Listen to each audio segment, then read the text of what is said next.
அஸ்ஸலாமு அலைக்கும் ரஹமத்துல்லாஹி வபரகாத்துஹு. அன்பு நஞ்சங்களே, அனைவருக்கும் வணக்கம். அனைவருக்கும் தெரியும், இந்த மாதம் தொடக்கத்திலிருந்து உலக அளவில் நடைத்து கொண்டிருக்கும் இந்த பிரச்சனைகள், மிக முக்கியமாக நம்ம பார்த்து கொண்டிருக்கிறது ஈரான் மற்றும் இஸ்ரேல் அமெரிக்கா ப்ராப்ளத்தை. இந்த கொலைக்கார கும்பலாக ஒரு கூட்டு சேர்த்து வச்சுருக்கோம். அந்த அமெரிக்கா, இஸ்ரேலு, மற்ற அரபு கண்ட்ரிகள் அனைவரும் சேர்ந்து ஈரான் மீது திணிச்சிருக்கும் திணிப்பு. முதல் தாக்குதல்லையே சுப்ரீம் லீடராக இருந்த ஈரானுடைய அதிபர் சையத் அலி ஹாம்னி அவர்களை 30 குண்டுங்களை போட்டு அதே இடத்துல ஷஹீதானார் அவர். இதுக்கு முழுக்க காரணம் இஸ்ரேலும் அமெரிக்கா. அதுக்கு துணை போன முக்கியமாக சவுதி, மற்ற அரபு கண்ட்ரிகள். ஓகே, இப்போ நம்ம முக்கியமாக பேச போகிறது என்னென்னா, இவங்க ஈரானை ஒழிச்சிருவோம், கட்டிடுவோம், அது இதுன்னு எல்லாம் அப்படி பேசுகிறானுங்க. முதல்ல இந்த ஹமாஸை ஒழிக்க முடியல இவங்களால. ஈரான் என்ன பண்ண முடியுவாங்க? ஈரான் கொடுக்குற ஒரு ஆப்பம் எல்லாம் உங்களுக்கே தெரியும்.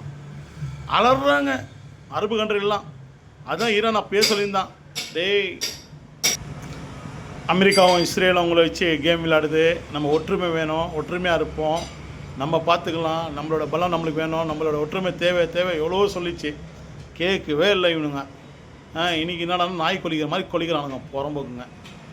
அவங்க மேலே சில குண்டுங்க போயிடுச்சு. எங்கே போயிடுச்சு?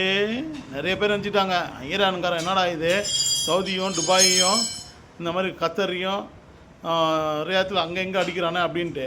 ஆனால் எங்கே அடிக்கிறான்? அமெரிக்காவோட பேஸ் அடிக்கிறான். அமெரிக்கா பேஸ் எப்படியே வந்துச்சு? அடா புறம்போக்குங்களா, அடா சவுதி நாயே, அடா துபாய் நாயே, நீ கொடுத்து வச்சுருக்கல பேஸு, அதை தானே அடிக்கிறான். அங்கேருந்து தானே அங்கே திருப்பி அவன் அடிக்கிறான். எங்கே போவான்? அது அங்கே தான் அவன் சுற்றி. அதனால் இப்போட ஒன்றும் கெட்டு போகல, சரியா? அறிவோட யோசித்து ஈரானை சொன்ன மாதிரி ஒன்றிணைஞ்சு அண்ணன் தம்பிங்களாகவும் நம்ம உறவுக்காரங்க எப்படி இருக்கணும் அப்படி இருங்க. வெளியால் வந்தாலும் நம்ம ஒதிச்சு ஓட விடணும். நம்மளுக்குள்ளேயே சண்டை போட்டுக்கிட்டா இந்த பார்த்தியா கேம் விளையாடுறான். அவன் ஆயுதம் விற்று நம்ம ஆயுதம் திருடி நம்மளையே கொள்ளடிச்சு அவன் நம்ம காசை சம்பாரித்து நம்மளுக்கே கொண்டு போடுறான். அதே மாதிரி தானே ஈரான்கிட்ட வரான்.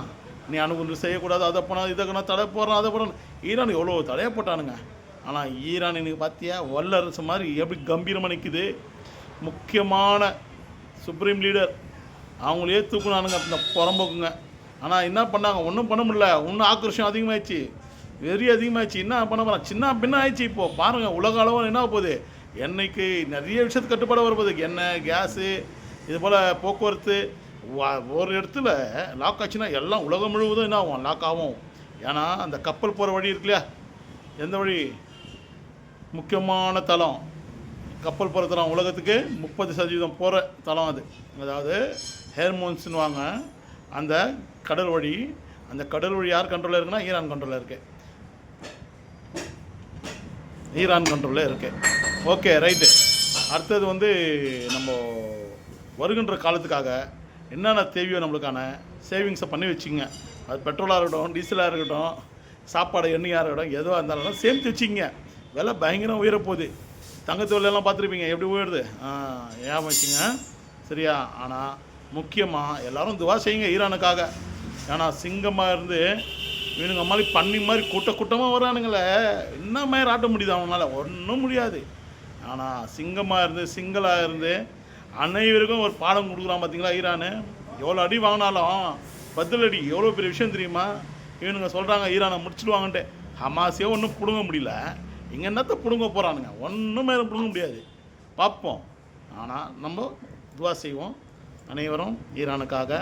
முக்கியமாக அங்கே இருக்கிற நம்மளுடைய அனைத்து இஸ்லாமிய மக்களுக்கும், காசா மக்களுக்கும், பலஸ்தீன மக்களுக்கும், மற்ற எங்கே நம்மளுடைய இஸ்லாமிய மக்களுக்கு துன்பம் ஏற்படுறதோ அனைவருக்கும் துவா செய்வோம். எல்லாம் வல்ல இறைவனை அனைவரையும் காப்பனாக. ஆமீன். யா ரப்பல் ஆலமீன். அஸ்ஸலாமு அலைக்கும் ரஹ்மத்துல்லாஹி வபரகாத்துஹு.